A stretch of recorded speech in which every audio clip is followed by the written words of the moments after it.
मुख्यमंत्री देवेंद्र फडणवीस बोलतात, आपण थेट जाऊया. ने या रेकॉर्डला मान्यता दिलेली आहे आणि आता त्याचं सर्टिफिकेट प्रदान करण्याचा सोहळा आहे. हा याकरता महत्त्वाचा आहे की याच्यामध्ये अनेक दिव्यांगांचं कल्याण झालेलं आहे, त्यांना इम्प्लांट्स मिळालेले आहेत.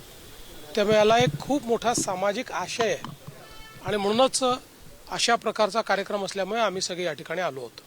सर, मंडल अध्यक्षांच्या नियुक्त्या झालेल्या आहेत पक्षावर, बाकी अजून काही बदल पक्षात काही? मंडल अध्यक्षाच्या झाल्या की मग जिल्हाध्यक्षाच्या होतील आणि मग प्रदेशाध्यक्षाची होईल. आमची डेमोक्रॅटिक पद्धत आहे, लोकशाहीने निवडणुका घेऊन त्या ठिकाणी आम्ही संपूर्ण पक्ष हा निवडत असतो. हे केवळ भारतीय जनता पक्षामध्ये होतं, त्यामुळे ही प्रक्रिया चाललेली अतिशय चांगल्या प्रकारे चालली आहे. सर, राज्यात बऱ्याच ठिकाणी पाणी टंचाईचं संकट पाहायला मिळत आहे, यावर राज्य सरकारकडनं काही? मुळातच आपल्याला कल्पना आहे की एप्रिल आणि मे या 2 महिन्यामध्ये राज्याच्या काही भागांमध्ये पाण्याची टंचाई निर्माण होते. विशेषतः जिथे पाण्याचे स्रोत स्वतंत्र नाहीत अशा ठिकाणी ही टंचाई जास्त असते. आपण याकरता जिल्हाधिकाऱ्यांना प्राधिकृत करतो. जिल्हाधिकाऱ्यांनी टंचाईच्या संदर्भात मॅपिंग करून ज्या भागामध्ये टंचाई सातत्याने जाणवते तिथे वेगवेगळ्या स्रोतातनं पाणी गेलं पाहिजे, व्यवस्था करायची असते.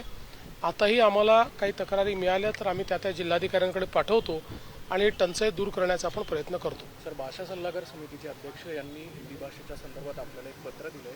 नेमकं हिंदीच्या बाबत जे राज्यात सध्या सुरू आहे त्याबद्दल आपण बघा, असं आहे, हे पत्र तर काही मी वाचलं नाही, पण पहिली गोष्ट ही समजून घेतली पाहिजे की मराठीच्या ऐवजी हिंदी अनिवार्य केलेली नाही.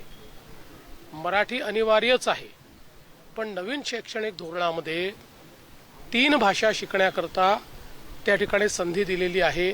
3 भाषा शिकणं अनिवार्य आहे आणि या 3 भाषांपैकी 2 भाषा या भारतीयच असल्या पाहिजेत अशा प्रकारचा नियम आहे. त्यामुळे 2 भारतीय भाषांमध्ये एक तर मराठी आपल्याकडे कंपल्सरी आपण केलेली आहे. दुसरी भाषा कोणती, तर ती कुठली भाषा घेतली मराठी, तर ती कुठली भाषा घेतली भारतातली तर ती हिंदी घ्यावी लागेल, ना तर तमिळ घ्यावी लागेल, ना तर मल्याळम घ्यावी लागेल, ना तर गुजराती घ्यावी लागेल, ना तर अजून कुठली तरी घ्यावी लागेल. याच्या बाहेरची तर तुम्हाला घेता येणार नाही. आता याच्यामध्ये ज्यावेळेस समितीने मंत्र्यांच्या अध्यक्षतेखाली जी कमिटी होती त्यांच्याकडे रिपोर्ट दिला त्यावेळेस तिसरी भाषा जी आहे ही जर हिंदी ठेवली तर त्याचे शिक्षक आपल्याकडे उपलब्ध आहेत, त्यामुळे त्यातनं आपल्याला अधिकच्या शिक्षकांची आवश्यकता पडणार नाही.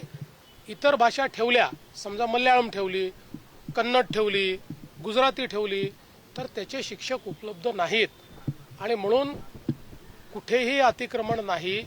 तर ही त्यांची शिफारस आहे. आमचं तर मत आहे आणि या संदर्भात आम्ही निर्णय देखील घेणार आहोत की कोणाला हिंदीच्या व्यतिरिक्त तिसरी भाषा जर शिकायची असेल तर ती शिकायची मुभा आम्ही पूर्णपणे देऊ, कारण तशी मुभा ही नवीन शैक्षणिक धोरणाने दिलेलीच आहे. मात्र किमान 20 स्टुडंट जर असले तर त्याला वेगळा शिक्षक देता येईल. 20च्या खाली स्टुडंट्स असले, विद्यार्थी असले तर मात्र ऑनलाईन किंवा कुठल्या तरी वेगळ्या पद्धतीनं ती आपल्याला शिकवावी लागेल. विशेषतः आपल्याला माहिती आहे की आपल्या बॉर्डरच्या एरियामध्ये जे आपले सीमावर्ती भाग आहेत या भागांमध्ये अनेक वेळा अशा प्रकारचे शिक्षकही उपलब्ध असतात आणि अशा प्रकारची द्विभाषा पद्धत देखील त्या ठिकाणी असते. अशा ठिकाणी वेगळा निर्णय घेता येईल, पण कुठेतरी हिंदी लादण्याचा प्रयत्न होतोय हे म्हणणं चुकीचं आहे आणि महाराष्ट्रामध्ये मराठीचीच सक्ती असणार आहे, इतर कुठलीही सक्ती नाही. मला एका गोष्टीचं सातत्याने आश्चर्य वाटतं की हिंदी सारख्या भारतीय भाषेला आपण विरोध करतो आणि इंग्रजीचे मात्र गोडवे गातो, इंग्रजी खांद्यावर घेऊन मिरवतो. या संदर्भात मात्र मला आश्चर्य वाटतं की आपल्याला इंग्रजी जवळची आणि भारतीय भाषा दूरची ही का वाटते, याचाही विचार कुठेतरी केला पाहिजे. सर, चला आता.